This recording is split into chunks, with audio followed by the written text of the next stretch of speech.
So continuing in lesson 59 part 2, we're looking at the balance between technique and feel. So distance control with all clubs is vital, none more so in the putter. It's not often you're going to get the line of a putt badly wrong, but 3 putting comes from either the ball short or too far away.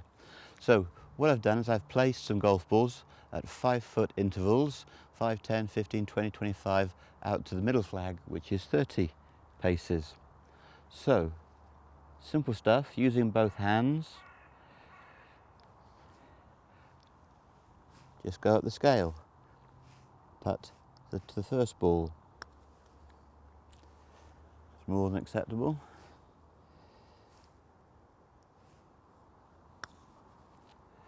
And you see my body's computing, even though I'm going across some rough ground.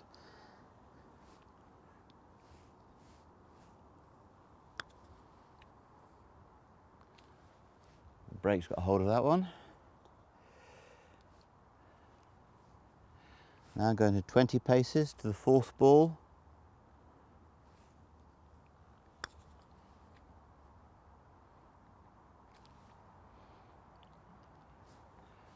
That's absolutely dead weight, about a foot from the ball.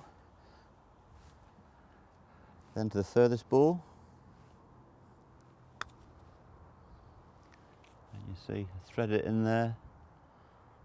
A little bit long on that one. Then finally to the flag itself.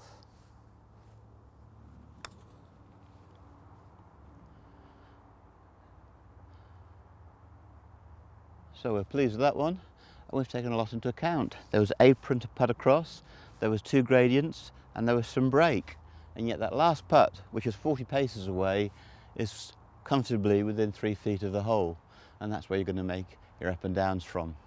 So, simple exercise, just working 5, 10, 15, 20 and so on, so that you get a general feel for it. Some professionals, as they walk onto green, they count off paces and they go 3, 6, 9, 12, and as they walk the putt, they pace it.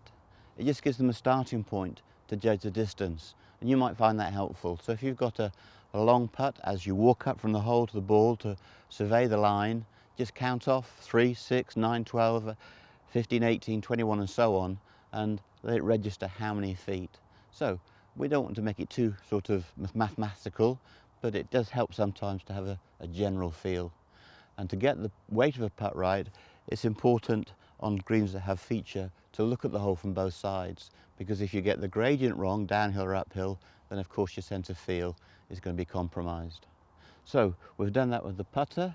Let's now do that with a more lofted putter, perhaps my 6-iron. The putter might only have 3 or 4 degrees of loft. And essentially, if you hit a putter 10% harder, the ball goes 10% further. However, when you introduce loft, another factor comes in, and that's that the ball takes off before it runs. And then judging distance is made a little bit more difficult. But the straighter face the club, the easier it is to judge distance and therefore distance control. So, you followers of the website will have seen many times me making a club shorter by pulling the club up the sleeve. In other words, I make my 6-iron into my putter. And again, I can go back to the simple little exercise of 5, 10, 15, 20, 25 and 30 yards to the flag. And this time I'm going to use my 6-iron. And basically, if you can putt off concrete, you can chip off concrete. It's just having the belief. And one of the things I think is really, really important to getting good distance control is a sense of blade and ball contact. Okay? I know we can swish the grass and shave the grass, that's good, but in the more refined, more advanced technique, I would always encourage you to think about a blade and ball technique only. If you get a shaving grass, it's okay. So here we go. I pull the 6-iron up my sleeve, make it into a putter. The blade of the club is between my feet. So here's a chip of 5 paces, looking for clean contact, 10 paces, a little bit lively that one. Let's do 15 paces now.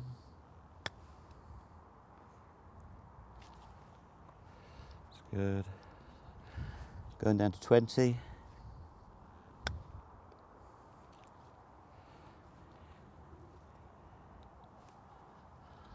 And then finally 25. Just managed to thread the ball there. Actually just winged the target ball. So there we have it. Putting from the fringe, then putting with a 6-iron. And again, I didn't take too much time, it was just general sense of feel. But then you can take more focus, you can take a little bit more time and make it more precise. But we don't want it too mechanical. It's nice just to get this general sense of touch and feel, and the better you get at judging distance with the 6-iron, the better it's going to be for the more lofty clubs around the green.